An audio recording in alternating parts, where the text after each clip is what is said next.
Welcome to Storytelling with Avery, where listeners around the world will hear me, Avery, and my mommy, Cole.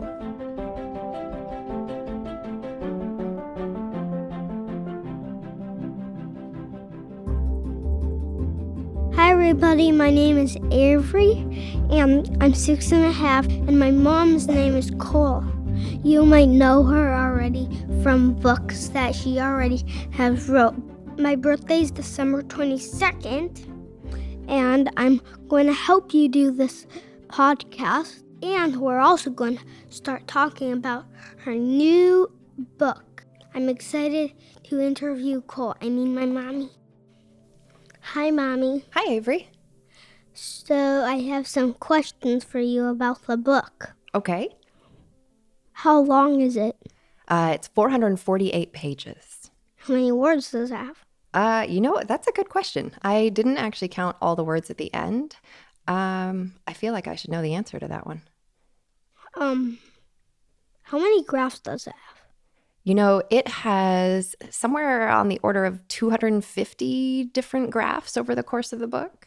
How much pictures, of cities or something? Do you know there is a picture of a city? Do you remember what picture it is or what city? I don't remember what city. No, Seattle. Seattle. There's a picture of Seattle. How many? Just one. Okay. What's the book about, Mommy? That's a great question, Avery. So the book is called Storytelling with Data, Let's Practice. Do you remember the name of the original book? Storytelling with Data. Yeah, so this one's just a little bit different, right?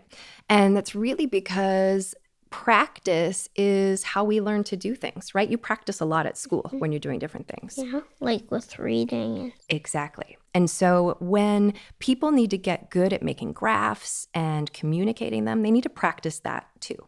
So the book follows the same basic lessons as the first, but each chapter is divided into 3 sections of exercises. So the first one is practice with Cole, right? Practice with mommy, where I describe a scenario or put forth an exercise that people are meant to work through on their own. But then I also show them how I would do it, right? So it's like when your teacher gives you a problem, but illustrates how she would do it first, right? So that you can see how to do something. And this is a way of showing people a lot more examples and insight into how they might think about things or how I think about things when it comes to making graphs and communicating with them. Then the second section of exercises within each chapter is called practice on your own. What's another word for on your own? By yourself. Yeah. When you read, what do you call it? When you're just by yourself? Independent. Yeah. So these are exercises where there isn't any prescribed solution. So it'll be useful for university instructors who are teaching, right? Like if your teacher wanted exercises to use with the class, this would be a good section for that. Or for people who just want to practice more and learn more. And then the final exercise section within each chapter is practice at work. What do you think that's about? So when you're doing your job, if there's a free time or you're doing your job, you practice. Exactly. Practice at work takes these concepts and really breaks them down so that someone on the job can take a project they're working on and get really specific guidance on questions to ask themselves or when to get feedback from somebody else or who to get feedback from, and really makes the lessons that we teach super tangible. Right? So if there's any gap between reading and application, this will help bridge that. What do you like best about it? The book? One thing that we did that was really fun this time is I worked with an illustrator. Her name's Catherine Madden, and she lives in San Francisco. Catherine does an amazing job of taking concepts and making them visual through illustrations. And so each chapter in the book starts off with a recap of the content from Storytelling with Data. And what we did for that is these are all illustrated. So it's a 2-page spread of drawings that will help people who've read the first book. It'll remind them of the main concepts. Or for people who haven't read the first book, it'll introduce these concepts so that they'll be ready for them when they start practicing them through the exercises. Okay. So how long did it take you to write the book? It took Probably about a year and a half from start to finish. So I'd been thinking about the idea for a while and wrote a little bit here, a little bit there. But I think when I really started sitting down and writing and making a concentrated effort, right, really focusing on this, it was about a year or a little over of intense writing. Okay. Why did you want the company to exist? Why did I want storytelling with data to exist? Yes. That's a really interesting question. I think for me, it's important because I strongly believe that everyone can learn and get good at communicating effectively with data. In school, we spend a lot of time, and you know this, right, from your school already, spend a lot of time reading and learning about words and how to tell stories. And then separate from that, we learn math. But people don't really put these together, how to tell stories with numbers. And actually, stories help numbers make more sense to people. So we can use stories to help make data accessible and understandable and make it something that our audience cares about. And I really enjoy this space and have learned a lot over the years and am learning a lot continuously. And so I started storytelling with data to help others learn some of these lessons and practices as well. Okay. Why do you like it? For me, it's really interesting to be able to work with a lot of different organizations and a lot of different people and see how a lot of the challenges that people face when they're trying to drive action with data cross industries and roles and companies. And so being able to see such varied examples of when people need to communicate with data and what sort of numbers they're looking at, for me is really interesting. And it's really interesting way to learn about different industries and different companies. And actually, that's a lot of the inspiration from the book comes from this, right? Because all of the examples, all of the exercises are inspired by real world scenarios and real challenges that we came across when we were working with different clients. So how much workshops have you done? Let's see. I've been doing workshops over the course of the last 10 years. So hundreds and hundreds of workshops. I haven't counted recently, but it's a lot. So let's go back to the book. What color is it? Oh, that's a fun question. The book is blue. It's like a really dark blue. And do you want to know something interesting? Mm-hmm. Last week, I actually went to the world headquarters of Quad Graphics.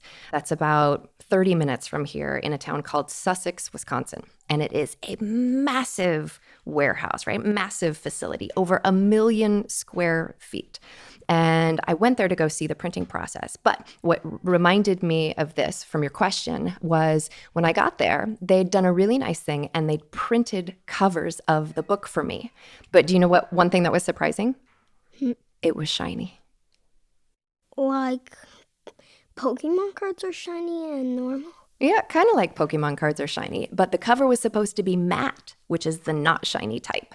And so it was really good that we went there to see it in person so that we could catch this and so that the book will feel similar to the original book.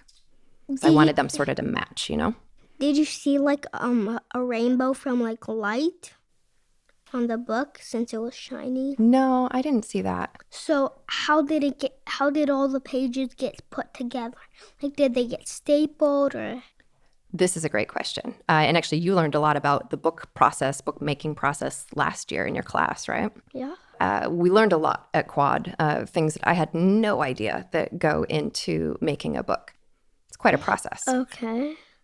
But like, who's going to read the book? Who's going to read the book? Yeah. So anyone who needs to work with numbers or data in their job and ever needs to make a presentation, right? So if they need to use those numbers to say something to somebody else, then they're going to want this book because there's a ton of content and examples for them to be able to look at for inspiration and also a lot of exercises to be able to work through to improve their skills. Okay. Where can you buy it? Where can you buy it? So it's available for pre-order now in all of the regular places. Amazon, Barnes & Noble, Books A Million, order from your favorite local bookstore. And how much money does it cost? Oh, so the retail price is, I believe, $39.95. But if you go on Amazon or one of these other places, it's always cheaper than that, pretty much. Are the books in is the book in different languages? Oh, great question. Not yet. So right now it's going to print in English. So it'll print in the United States and in the United Kingdom. And that'll happen simultaneously. So the official publication date, so that means the date that people can buy it, is October 22nd, 2019. And then after it comes out, there may be other publishers in other countries who decide that they want to buy rights to it from my publisher so that they can reproduce it in other languages. That's what happened with the first book. So Storytelling with Data is in over 12 languages now. So people all around the world can read it. Let's take a short break.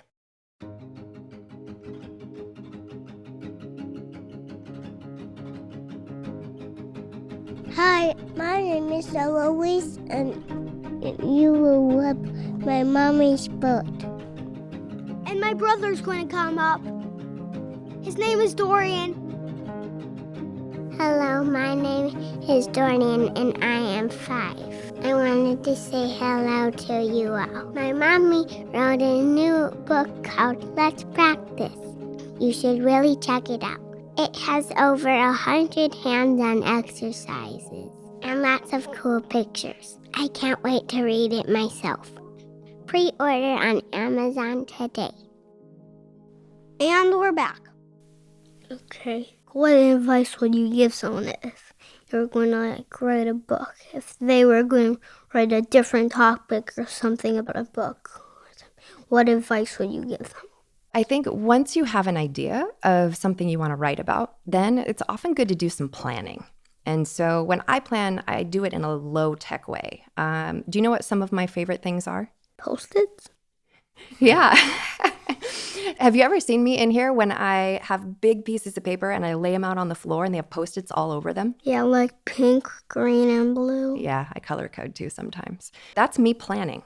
What I do is I take a pile of Post-its and I write down ideas, and then I start moving those around and rearranging and trying to put structure around them. So this is one of the things that helps me get ideas out of my brain, out where I can see them and touch them and move them around. And so that can be a really helpful thing, I think, for anybody who's going to write about any topic.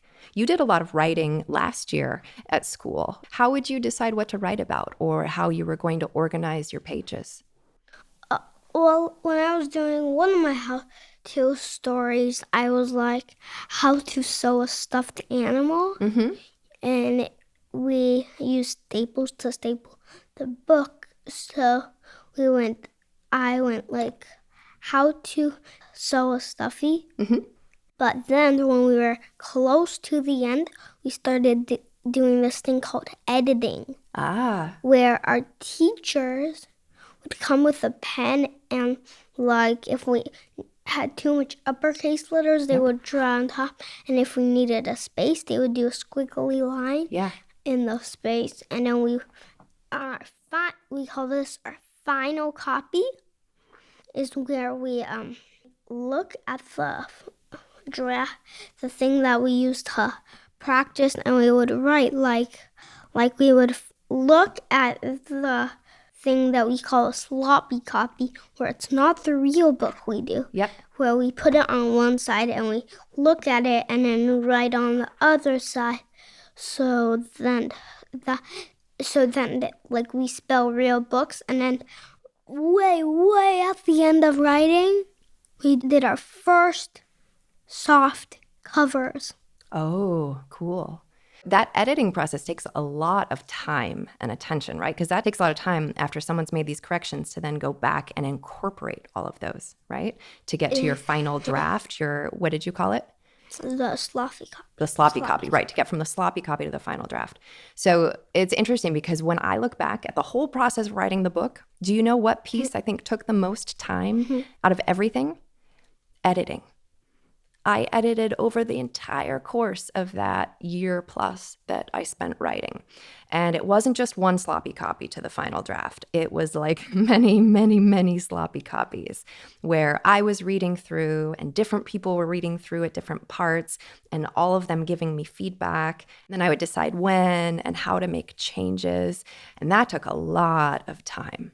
But that time is really important because that's what makes it so that someone else reading the book has a good experience, right? Like you said, the right letters are capitalized or not capitalized, and there's space between words, and things are spelled correctly, and they make sense, and they fit together. So that's a really important part of the writing process, even though it's kind of painful at times. Well, will you write another book?